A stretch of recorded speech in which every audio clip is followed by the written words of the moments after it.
Hi, this is Jeb Blount. I'm CEO of Sales Gravy, and welcome to another episode of Sales Masters. Today, I've got Alex Goldfayn with me, and Alex is the author of this brand new book, The Revenue Growth Habit. This book is fantastic. I'm having my entire staff read it because this book will help you grow and accelerate your revenue. If you're an entrepreneur, if you're a business owner, if you're an executive, or if you're a sales professional, this is a book that you should be reading. Alex, welcome to Sales Masters, and would you mind telling the audience just a little bit about you and your background? Jeb, thanks for having me. I appreciate it. I run a revenue growth consulting practice. We focus on sales and marketing. I grow companies that are $20 million and up, and we do it with very, very easy techniques that are straightforward. The techniques on their own are easy. It's the doing of them that's not so simple, right? It's actually doing the work. And something that I say both in the book and in just about every speech that I do, which is 2 or 3 times a week, I say, you already know everything that we're about to talk about. You know this. You're a professional salesperson. You know that testimonials and referrals are among the best ways we have to grow business. You know that you should be asking for the business on every phone call. The question is, are you doing it? So knowing what to do and doing what you know is the right thing to do are 2 very different things. So a lot of my work focuses on doing what we know is the right thing to do.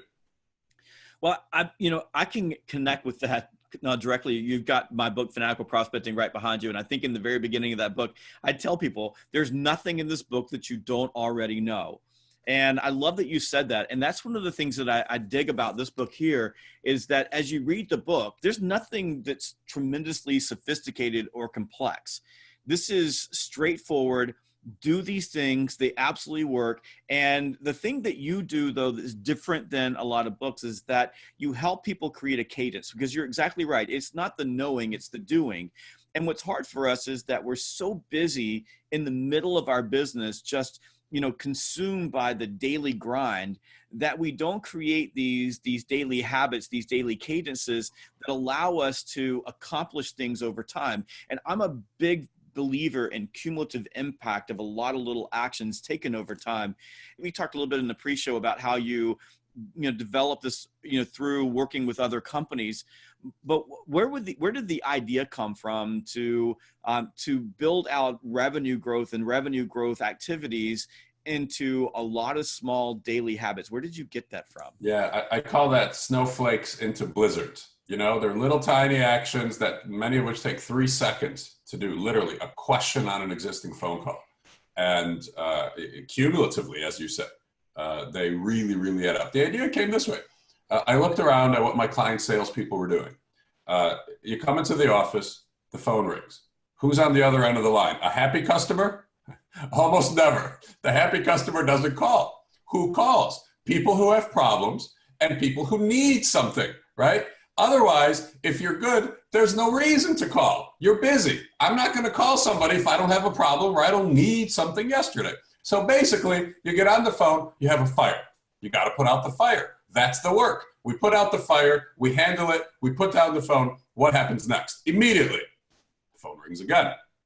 And literally, we go through our days reactively like this. We spend our lives reacting to what's incoming if we're in sales. This is a experienced salesperson, right? If you've been around a little bit, you have a book of business, the phone's ringing, the deals are incoming, the problems are incoming. We have to solve the problem. So here's the issue, the huge issue with that. For me, this is kind of like the rate determining issue in my business. This is why I get paid for doing what I do. If you spend your days like that, reactively, you're kind of at the total mercy of what's incoming, right? If the right inquiries come in, you might grow that year, but it's not up to you. If the wrong inquiries come in, not increases in orders, not big, interesting new things, you won't grow that year, and it's not in your control. So to answer your question, I saw that pretty quickly, and I looked for ways for people to solve that problem simply, as you said in the beginning, because it can't be hard. If it's hard, they're not going to do it. You know this in your work. It had to be easy, it had to be fast, and it couldn't cost anything. So I looked around and there wasn't anything, and I created a system that is full of mindsets and then actions to do that work.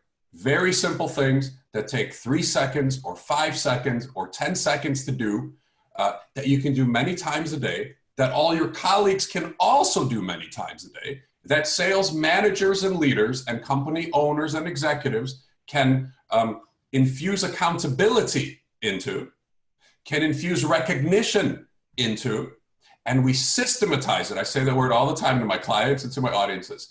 We systematize it to make it repetitive and consistent. And as you said, when you accumulate proactive actions, when we infuse proactivity into an otherwise reactive day, business has no choice but to grow. I love that. That is a really cool thing to say. Abby's over here shaking her head. For you can't see this, Abby's our awesome producer over there, because that made sense. And I love things that make sense. So it's the cumulative impact of a little bit of action every single day that's built into a daily battle rhythm or a system that you follow, that you reward, that you reinforce. And because it's little bits of things, little tiny things that you do every day, it doesn't become overwhelming, and it's easy to drop that into the rest of your day. You have a choice to do things that are trivial. You have a choice to do things that are important. You have a choice to do things that are impactful. Now, human beings, this is called the law of triviality. I'm sure you know that, but a human being is given a list of things to do, will almost always pick the things that are most trivial first, and leave the things that are most impactful to the end. Yeah. What you described is that most people in business today are focused on the important. The phone rings, it's a customer, there's a problem, they take care of it. And what happens is the impactful things get pushed off to the end of the day, which usually means never, because the impactful things are usually hard, and they don't get dropped into the front of the day. My advice for people is to begin your day with impact. So don't open your email up first. Don't do all those things that you think are important. Start your day with the things that have the most impact on your business. I think we can both agree that revenue growth is the most impactful thing that you can do in your business. And I'm curious how you advise your clients to begin their day with impact, or how should they begin their day, start their day, so that these habits that drive revenue growth actually get accomplished? Jeb, I can't believe how much money I get paid to teach people how to use the telephone.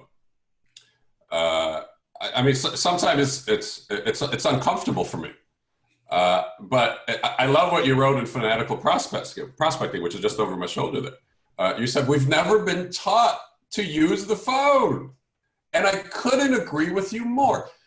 So I've studied this. Guess how many hours the typical salesperson spends on the phone making proactive phone calls in a week. So if a week is 40 hours, how many hours a week does the typical salesperson spend on the phone?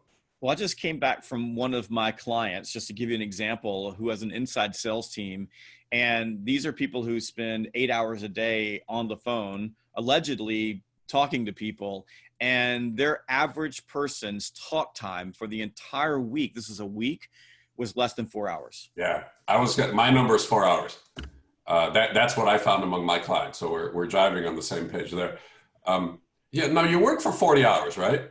And your job is to talk to humans. That's how we sell. We talk to humans. What are you doing the other 36 hours? For God's sake, what are you doing? Well, here are the answers. We're emailing. Got to do my research. We're driving in the car because the phone doesn't work in the car, right? Can't use the phone in the car. Doesn't work. 4 hours a week. So the first thing to do, if you want impact in your day, pick up the phone, be a human being, and call somebody. Here's a great technique I teach. Call somebody you haven't talked to in a while, 6 months or more. Tom, how you doing? It's Alex. Haven't talked in a while. What's going on? How's your family? And then say this simple question. What are you working on that I might be able to help you with? What's going on? Where are you at? And when you do this, people, salespeople whose job it is to talk on the phone, when I teach this, that you can see them squirming. They don't like this idea of using the telephone. And then I come back 3 months later, and we talk. And they say, oh my God, they were happy to hear from me. They were stunned. They liked the conversation. They couldn't understand why I was calling without needing something, because nobody ever calls the customer unless they need something from them. So they were stunned that I was calling for no reason, proactively. But once the surprise wore off, it was a lovely conversation. And you know what? I got more work out of it because I was there. Because when you do this, you're present.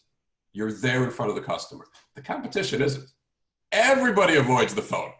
I had a client tell me, this is a president of a $200 million distributor company. He said, Alex, I got to tell you, a new CEO at a supplier of mine called me on my cell phone and we talked for 30 minutes. He said it was the first damn call I've ever gotten on that phone from somebody who sells to me. Nobody's ever called me on that phone. He goes, we had a great chat. We talked for half an hour. So this is the customer talking. He was thrilled to get a phone call from somebody that he pays. Call your customers. It's crazy, isn't it? I mean, I hear you say that, and I have the same problem. I get paid in a lot of cases to come into an organization and in essence be the bad guy and say, we're going to get on the telephone. I run live phone blocks. And I mean, basically, here's what we're going to do. Everybody's getting on the phone. We're going to call. And what's crazy is amazing things happen. I had a group of salespeople last week who explained to me that the phone didn't work because nobody answered the phone. Therefore, they were getting in their cars, driving around in circles, knocking on doors. And I explained to them what the truth is. The truth is that you go out in your car and you drive someplace. And oh, by the way, driving is not an accomplishment. And then when you get there, you sit in the parking lot and you look at all the doors trying to figure out which door is going to reject you less. And then you go call on a couple of them, and then it's lunchtime. And then after lunch, you go do the same thing and you call a couple more, and then you call it a day and say, we were really working hard today. I said, what we're going to do is we're going to take 15 minutes. We're going to make $15 and we're going to try to set one appointment. And these are people that said nobody answered the phone. We had a 57% contact rate. 57% of the people that we called, these are small businesses, they answered the phone. I love that. By the way, small businesses answer the phone because that's how they do business. The more people you talk to, the more business you're going to do. The more people you talk to, the luckier you're going to get. The more people you have a conversation with, like you said, I may have 3 or 4 conversations. Sometimes I'm having a conversation with a CEO today. How are you doing? And 2 weeks from now, they call me and say, hey, we were talking a couple of weeks ago. I was thinking about you and something happened in our business. We've got a problem. Let's talk. It's a great message, Alex. It's a great message. If you call somebody once a year, you have to hope that your timing lines up with an itch that they might have at that moment. If you call somebody regularly, you don't have to worry about the timing. You take a back scratcher and it has your name on it and you put it on their desk. And when they have the itch, they pick up the scratcher and they scratch and it's got your name on it. So that guy that called you, he was thinking about you because you were in front of him. I have clients, when I do these talks, somebody raises their hand, we're talking about the telephone, and they'll say, my customers don't want me to call them. I said, how do you know that? They say, they've told me. I said, really? How many have told you? And they'll say, well, I don't know, 4 or 5 have told me. Like, wow, how many customers do you have? How many do you call in total? He says, gosh, I don't know, 200 or 300. So call the other 196. Don't call the 4 or 5 that don't want to be called, right? We assume, we project out, we extrapolate from exceptions, and we make it the rule because the thing that keeps us from picking up the phone, the thing bigger than all things that keep us from picking up the phone, fear. Fear of rejection, fear of failure. Most salespeople are more afraid of the no, of the rejection. That's more profound than their need to feed their family, right? And a lot of salespeople, they're just uncomfortable having a human conversation, just talking to people. I mean, it even goes beyond the fear of rejection because you didn't say, I'm calling to ask for anything. Calling to be a human.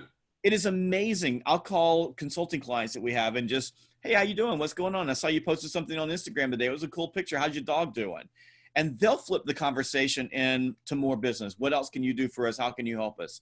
I had a new rep working for me and I had him calling just to call and have a conversation. I don't want you to ask for anything. I don't want you to ask for an appointment. I don't want you to ask for business. I don't want you to pitch anything. All I want you to do is say, I'm new and I wanted to introduce myself to you. That's it. Did your sales rep understand this? Were they able to process it? Sat and stared at the phone until I said, pick up the damn phone and make the call. You're not going to get rejected. You have 100% chance of the person being nice to you. 100%. Because people dig it when you call them up and say hello to them. I mean, think about that. this whole idea that the phone doesn't work is a myth. And you said that we extrapolate that out. And let me add something to that, because you got me fired up now. 70% of customers that you lose due to neglect. So the dude that's telling you don't call me is the guy that's going to defect to your competitor because your competitor is standing in front of them having a human relationship with them. Pay no attention to the customer that says, I don't need you to call me. You call and you stay in front of them and you build a relationship with them, because they will appreciate it long term. And if there's something wrong, you'll know about it before your competitor does, and they take the business away from it. You know, we salespeople, we shy away from the phone because we assume that our customer is getting called all the time, right? We don't want to be one of the 100 or 200 that are calling. Here's the thing, folks. Nobody's calling. You're literally the only one. Nobody's calling. That's why this president says, holy cow, somebody called me on the phone. He's the first person to call my cell phone, and I loved it. People are so happy to hear from you, and they're so happy to have a human conversation where somebody doesn't need something from them. Right? Send me this, do that, get me the PO. Their days are filled with requests and demands. If you call somebody and say, listen, how you doing? What's going on with you? What have you been up to? How's your family? How's your daughter doing at that college? Is everything good? They're going to be stunned. It doesn't happen, and they will turn it to business. It will turn into business. If not on this phone call, as you said, 2 weeks later. It's the truth. It's the absolute truth. And, you know, we did an experiment over the last couple of years, and we counted the number of prospecting emails that I get, because I'm the CEO of this company and salespeople want to sell to me. And we're now over 2,000 prospecting emails and 6 phone calls. I've received 6 phone calls. 5 of the people that called me, I'm doing business with. But people just send email after email. Holy cow. It's crazy. Over what period of time, Jeb? This is since May of 2016. About a year and a half, right? A year and a half. I on my phone right here, I get emails all day long from salespeople. There was just one on there when you held it up. Yeah, just stupid emails like, you know, I'm just checking in to see what you think about the thing that I sent you 3 days ago. That's right. Just wanted to follow up, right? Just thought I'd try again. Yeah, why don't you just call me? My phone number is published everywhere. I mean, it's on my website. So just pick up the phone. I've had salespeople who have sent me an email, and the email at least was intriguing enough for me to send them back and say, hey, I'm available right now. Give me a call. And they sent me another email with a link to their damn calendar to ask me to set an appointment with them. I'm like, what are you totally with you.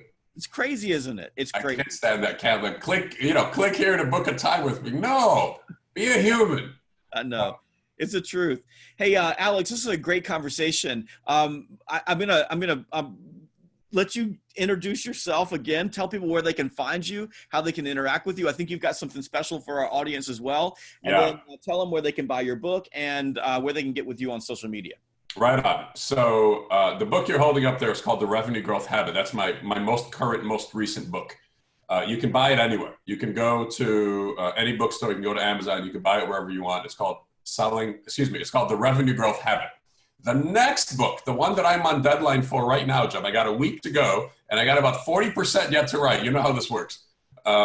So that book is called Selling Boldly, and it's about the concepts of positive psychology, which is some of the things we've talked about here, which is confidence versus fear, boldness versus meekness, optimism versus pessimism, and then the actions that we can take, like asking for the business, like picking up the phone, like how do you ask for a referral and get one 2 out of every 3 requests. So that book that I'm writing now, that one's called Selling Boldly, also through Wiley, coming out in February. Now, here's what I would like to do for the people watching this.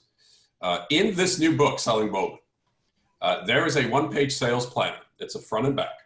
And it's a sheet you can print out every week, and you can literally lay out your week of proactive actions that you can infuse into your otherwise reactive day, the kind of stuff we talked about here. So you can go to my website, which is goldfayn.com, goldfayn.com/salesgravy, goldfayn.com/salesgravy. You will be the first people to have access to this because it's in a book that isn't published yet. You will be the very first. Go to goldfayn.com/salesgravy, download the 1-page sales planner, and use it to infuse proactivity into your day and grow your sales. You deserve more sales, and take that money home to your families. Thank you again for spending time with us. We've got to do this again. I would love to do it. Absolutely. It'd be my pleasure. I enjoyed it. Thank you very much for having me, Jeb.